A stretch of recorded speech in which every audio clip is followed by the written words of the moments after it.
सुमुखश्चैकदन्तश्च कपिलो गजकर्णकः लम्बोदरश्च विकटो विघ्ननाशो विनायकः धूम्रकेतुर्गणाध्यक्षो भालचन्द्रो गजानना द्वादशैतानि नामानि या पठे शृणुयादपि विद्यारम्भे विवाहे च प्रवेशे निर्गमे तथा संग्रामे संकटे चैव विघ्नस्तस्य न जायते।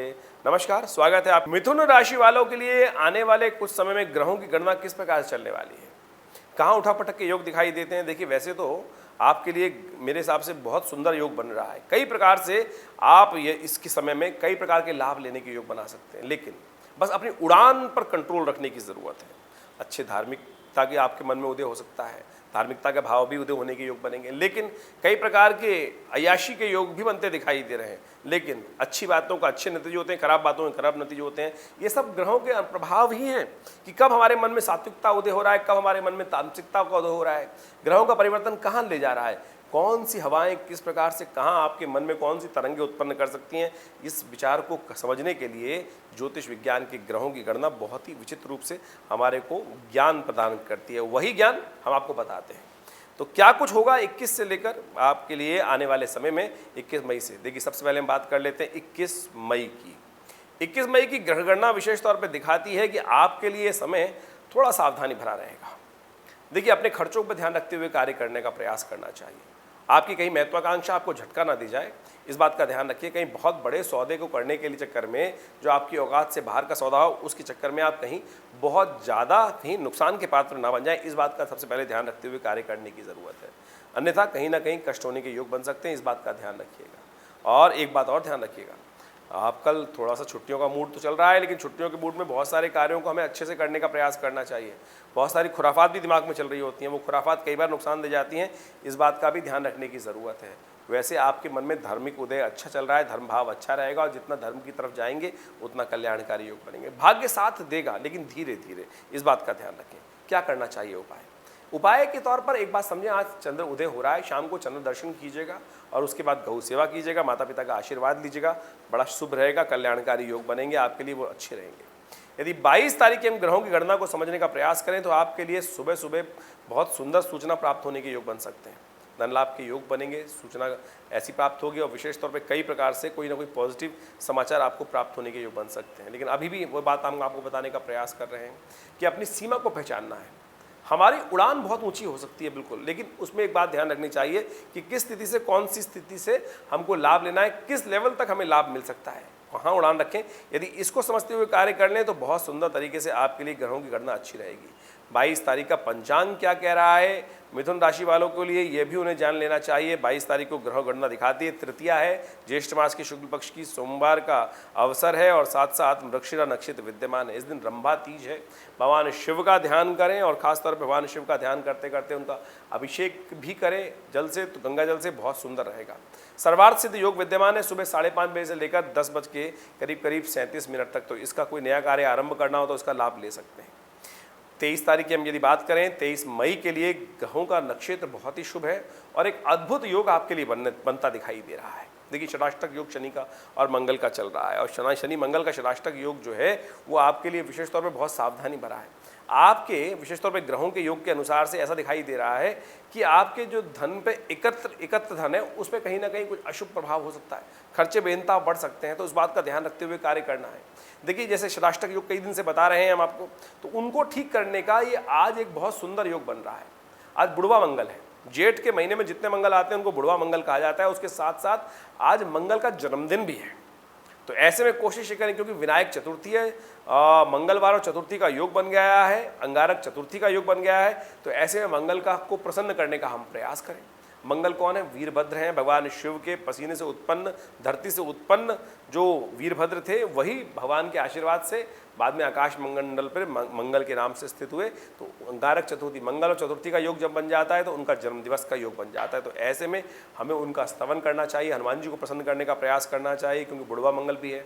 तो हमने भी विवेकानंद योगाश्रम में उस दिन सुंदर तरीके से पाठ रखा है सुंदरकांड का, आप भी उसमें सम्मिलित हो और साथ साथ उस अनुष्ठान में भाग लेकर हनुमान जी की प्राचीनतम मूर्ति जो है वो उसमें विशेष तौर पर हम चूल्हा चढ़ाया जाएगा, उनका पंचोपचार पूजन किया जाएगा, विभिन्न प्रकार से उनके भोग लगाए जाएंगे। तो आप सब भी उसमें सम्मिलित हो सकते हैं। एक बात का ध्यान रखिएगा, नया वस्त्र न धारण करें, नए कार्य से करने से बचें, क्योंकि भद्रा रहेगी दोपहर को 2:04 से लेकर शाम के रात्रि के 12 बजे तक। तो कोशिश करें ऐसे में नया कार्य ना आरंभ करें, ये आपके लिए बहुत बुद्धिमानी भरा कार्य रहेगा। 24 मई को समझ लें कि मिथुन राशि वालों के लिए कैसा ग्रहों का योगायोग बन रहा है। 24 मई का समय परिवर्तन की तरफ जा रहा है और अदम्य उत्साह का उदय करता दिखाई दे रहा है। लेकिन एक बात ध्यान रखिएगा, मंगल कमजोर है, चंद्रमा के साथ जाने से उसमें उत्साह की वृद्धि हो सकती है, लेकिन आपकी उत्साह में एक बात ध्यान रखें कि उत्साह उतना होना चाहिए कि बिल्कुल हम अपने बलाबल को समझते हुए कार्य करें। ये ना हो कि बहुत ज़्यादा बहुत लंबी छलांग लगा दें, वो हमें कष्ट दे दें, तो इस बात का ध्यान रखते हुए कार्य करें। ऐसे में कहीं गलत तरफ ना मन चला जाए, शायद जुआ सट्टा इत्यादि में कहीं बहुत ज़्यादा लिप्त हो गए तो परेशान हो जाओगे, कष्ट में फंस जाओगे। बहुत सीमाओं को ध्यान रखते हुए कार्य करने की ज़रूरत है, इस बात का ध्यान रखें। और ऐसे में अपनी माता जी का पूजन करें, माता जी का आशीर्वाद लें, हो सके तो चावल का दान करें, कल्याण के योग बनेंगे। 25 मई की बात कर लेते हैं। 25 मई के लिए ग्रहों का योगायोग बहुत शुभ बना हुआ है। मिथुन राशि वालों को पंचांग भी समझ लेना चाहिए। मिथुन राशि वालों, पंचांग ये कहता है कि उस दिन गुरुवार है और साथ ही षष्ठी तिथि है, गुरु पुष्य योग बना हुआ है और चंद्रमा बहुत शुभ योग बना रहे हैं आपके लिए। और ये गुरु पुष्य योग बहुत ही शुभ योग माना जाता है। कोई भी नया कार्य आरंभ करने के लिए, किसी नई चीज़ को धारण करने के लिए, मंत्र जप करने के लिए, मूर्ति प्रतिष्ठा करने के लिए, केवल विवाह इत्यादि के लिए मुहूर्त शुभ नहीं है। तो ऐसे में बहुत सारे कार्य आप करके लाभ ले सकते हैं। और ऐसे में जो कार्य किए जाते हैं खासतौर पर ध्यान रखें, सफलता की तरफ ही आगे बढ़ते हैं, कोई दोष नहीं है। और सुबह 5:30 से लेकर शाम के 5:54 तक ये योग विद्यमान रहेगा। ऐसे में सूर्य भी रोहिणी में प्रवेश कर रहे हैं। सूर्य में रोहिणी का प्रवेश करना प्राकृतिक दृष्टिकोण से थोड़ा सा भारी माना जाता है। ये बहुत ज़्यादा तूफान लाने के योग बनाता है, प्राकृतिक आपदाएं, गर्मी बहुत बढ़ाता है। ऐसे में सूर्य बिल्कुल सीधे हो जाते हैं और सूर्य की किरणें बिल्कुल सीधी तरीके से पृथ्वी पर पड़ती हैं। ऐसे में शास्त्र में कहा गया है कि इन करीब 14 दिनों में, आज से लेकर 14 दिन तक, हमें जल का दान करना चाहिए, छाते का दान करना चाहिए, वो कल्याणकारी योग बनाता है। ग्रहों की गणना बहुत शुभ है। ऐसे में जितने भी कार्य करेंगे उनमें अच्छे लाभ प्राप्त होने के योग बन सकते हैं। लेकिन आपके ग्रह इस वक्त दिखा रहे हैं कि लंबी छलांग नहीं, सोच समझकर कार्य करने की ज़रूरत है। लाभ के रास्ते सारे हैं। देखिए, लाभ के रास्ते आपके लिए बहुत सारे हैं, लेकिन चुने आपके लिए कौन सा है, तब चुनकर काम करेंगे, सामर्थ्य में काम करेंगे, लगाम अपने हाथ में रखते हुए काम करेंगे तो वो बहुत शुभ रहेगा। आपको एक ही बात ध्यान रखनी है कि लगाम आपके हाथ में रहे तो आप बहुत बढ़िया तरीके से लाभ ले सकते हैं। अब हम बात कर लेते हैं आगे 26 मई की। 26 मई के लिए मिथुन राशि वालों के लिए ग्रह गणना विशेष तौर पर जो बनी हुई है वो बहुत सुंदर बनी हुई है। आगे आने वाला समय भी आपके लिए बहुत शुभ रहेगा, क्योंकि चंद्रमा रात को तरफ परिवर्तन की तरफ जाएंगे और गजकेसरी योग का निर्माण करेंगे। और ये आपके लिए भाग्य से बहुत सारे रास्ते खोल सकते हैं, लाभ के बहुत रास्ते बना सकते हैं।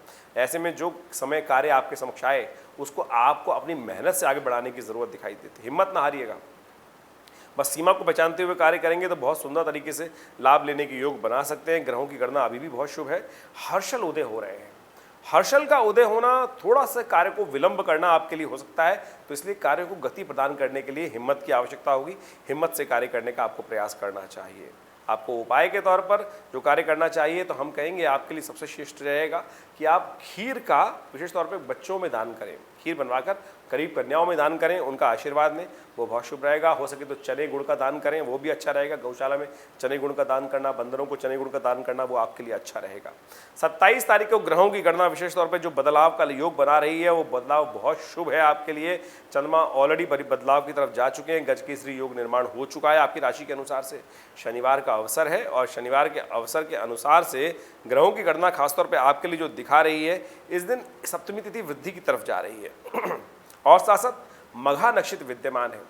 तो मिथुन राशि वालों ये समझो कि इस दिन जो जातक जन्म लेंगे उनकी मूल शांति अवश्य कराइए। घर में कोई नए संतान की उत्पत्ति हो आसपास तो उस बात का ध्यान रखिए, उनकी मूल शांति अवश्य कराइएगा, अन्यथा ये योग माँ बाप और स्वयं बच्चे के लिए बहुत भारी रह सकता है। तो ऐसे में ध्यान रखते हुए कार्य करने की ज़रूरत दिखाई देती है। नए कार्य के लिए दिन अच्छा नहीं है। हनुमान जी की आराधना करें, हनुमान जी को चोला चढ़ाएं और ख़ासतौर पर उड़द की दाल साबुत का दान करें तो आपके लिए अच्छा रहेगा। 7:42 से लेकर रात्रि के 8:51 तक भद्रा विद्यमान है, तो इसलिए नए कार्य को करना अच्छा नहीं रहेगा। बहुत सोच समझ कर ही आवश्यकता हो तो उसका उपाय करके भद्रा शांति करने के उपरांत ही नए कार्य को आरंभ करना चाहिए, अन्यथा कष्ट के योग दिखाई देते हैं।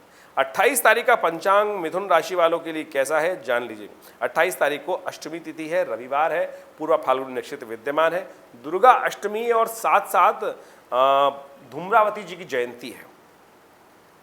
देखिए ग्रहगण नक्षत्र जो है आपके लिए आज भी ग्रह विशेष तौर पर जो योग बना रहे हैं वो गजकेसरी योग है। लाभ की स्थिति बड़ी अच्छी बनती दिखाई दे रही है। हमने कार्यक्रम के आरंभ में भी आपको बताया था कि ये दिनों की स्थिति ओवरऑल बहुत अच्छी दिखाई देती है आपके लिए। आपका मन धार्मिक रह सकता है। धार्मिकता में जितने रहेंगे, भगवान का स्मरण जितना करते रहेंगे, माँ का आशीर्वाद जितना लेते रहेंगे, अपनी माँ का विशेष तौर पर बड़े जनों का, उससे आप सबके कल्याण के योग बनते रहेंगे। और ख़ास तौर पर विदेश से भी, अपनी जात से बाहर के लोगों के साथ काम करने से भी अच्छे लाभ बनते दिखाई दे रहे हैं। लेकिन बहुत ज़्यादा उम्मीद मत रखिएगा, उम्मीद से बाहर जाके काम ना करें, इस बात का ध्यान रखें, तभी आपके लिए शुभ रहेगा। बात कर लेते हैं अब 29 तारीख की। 29 तारीख की ग्रह गणना और पंचांग मिथुन राशि वालों के लिए कैसे योग बन रहे हैं वो समझने। 29 तारीख को विशेष तौर पर समझें, नवमी तिथि है, सोमवार है और उत्तरा फाल्गुनी नक्षत्र विद्यमान है। चंद्रमा कन्या राशि में जो है वो आने के योग बना रहे हैं सुबह 8:25 पर। ये चंद्रमा का कन्या राशि में योग आपके लिए जो विशेष तौर पर खर्चों को बढ़ाने वाला रहेगा। खर्चे बेनता बढ़ सकते हैं। अपनी सीमा को पहचानते हुए आपको कार्य करने की ज़रूरत है। ये नहीं कि बहुत सारी उम्मीद में खर्चे खर्चे खर्चे बढ़ाते चले जाएं। ऐसे में भगवान शिव का स्तवन करें। महेश नवमी है, सुबह सुबह गंगा जल से भगवान शिव का स्नान कराएं, चंदन उन्हें अर्पित करें, बिलपत्र अर्पित करें, आपके कष्ट दूर होने के योग बन सकते हैं। वहीं हम 30 तारीख की यदि बात करें तो 30 तारीख की ग्रह गणना विशेष तौर पर बहुत ही सुंदर बन रही है। गंगा दशहरा है, ज्येष्ठ मास का शुक्ल पक्ष चल रहा है मिथुन राशि वालों, और साथ साथ उस दिन गंगा दशहरा है और बुढ़वा मंगल अंतिम है। जेठ का अंतिम मंगल पड़ रहा है। ये अंतिम अवसर है मंगल के अशुभ प्रभावों को दूर करने का। ये जो मंगल का 50 दिन का योग बना हुआ है 30 जून तक रहेगा। ऐसे में ये बहुत सुंदर योग बन रहा है बुढ़वा मंगल का। ऐसे में हनुमान जी के आशीर्वाद प्राप्त करने के बाद हनुमान चालीसा, सुंदरकांड इत्यादि का पाठ कर आप अपने मंगल को पॉजिटिव की तरफ ले जा सकते हैं और लाभ के योग बना सकते हैं। अन्यथा मंगल बहुत भयंकर तरीके से कष्ट देने के योग बनाते दिखाई दे रहे हैं कई राशि वालों को। तो ऐसे में सबको हनुमान चालीसा का पाठ कर हनुमान जी की पूजा करके मंगल को प्रसन्न करने का प्रयास करना चाहिए, क्योंकि जैसा हमने कहा बुढ़वा मंगल हनुमान जी को प्रसन्न करने का बड़ा सुंदर दिवस, अंतिम बुढ़वा मंगल है ज्येष्ठ का। तो ऐसे में पूरे वर्ष तक हनुमान जी हम पर कृपा बनी रहे और कल्याणकारी योग बने रहें, इसके लिए हमें लाभ लेने का प्रयास करना चाहिए।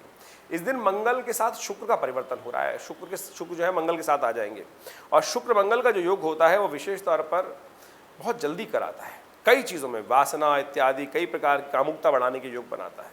तो ऐसे में ध्यान रखिएगा, गलत तरफ मत जाइएगा, अन्यथा कष्ट होने के योग बनते हैं। गंगा दशहरा है, गंगा जल से स्नान करें, गंगा जल से तर्पण करें, पूर्वजों के निमित्त प्रार्थना करें, गंगा जी का पूजन करें। यही सबसे श्रेष्ठ उपाय है। इनको कर आप सब प्रकार से मनसा वाचा कर्मणा शुद्धता को प्राप्त कर सकते हैं, पुण्य को जगा सकते हैं। 31 तारीख की यदि हम बात करें तो 31 तारीख की ग्रह गणना बहुत ही शुभ है और आपके लिए पंचांग के दृष्टिकोण से एकादशी तिथि है। और मिथुन राशि वालों समझो एकादशी तिथि बुधवार का अवसर, हस्त नक्षत्र विद्यमान और निर्जला एकादशी, भीमसेनी एकादशी का योग है। ऐसे में जल का दान करना, कुंभ का दान करना, पानी भरे हुए कुंभ का दान करना बहुत शुभ रहता है।